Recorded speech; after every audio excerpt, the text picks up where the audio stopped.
சண்டை போடக்கூடாதுடா. சண்டை போடுற மாதிரி நடிக்கணும். என்ன நடிக்கணுமா? ஆமா நடிக்கணும்னா எனக்கு சாக்லேட் வேணும்.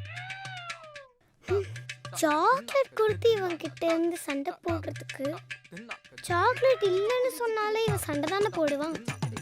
இல்லைன்னே சொல்லுவோம். சாக்லேட்லாம் இல்லடா. நான் சாக்லேட் கொடுத்தாதான் நடிப்பேன். கொடுக்க முடியாதுடா. குடுப்பியா இல்லையா?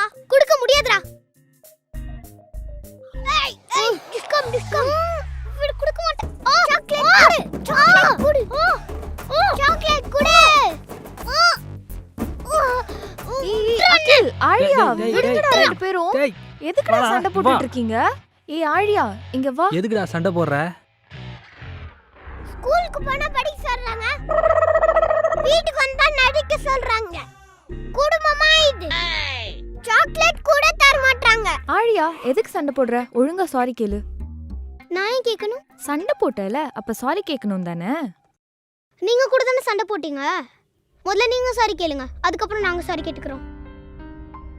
சித்தி, சித்தப்பாக்கு புதினா சிக்கன் பிடிக்கும்னு தெரிஞ்சு தானே நீங்க சமைச்சீங்க. அதே மாதிரி சித்தப்பா சித்திக்கு பட்டர்ஸ்காட்ச் பிடிக்கும்னு உங்களுக்கு ஏற்கனவே தெரியும். அதனால தானே பட்டர்ஸ்காட்ச் போய் வாங்கிட்டு வந்தீங்க. அப்புறம் எதுக்கு வீணா சண்டை போட்டுட்டு இருக்கீங்க? முதல்ல நீங்க ரெண்டு பேரும் சாரி கேட்டுக்கோங்க, அதுக்கப்புறம் நாங்க ரெண்டு பேரும் சாரி கேட்டுக்கிறோம். சாக்லேட் வாங்கி கொடுக்காம சண்டை போட்டுருக்கா. என்ன ஏமாத்திட்டா. இப்போ சாரி கேட்க போறீங்களா இல்லையா? சாரி. சாரி.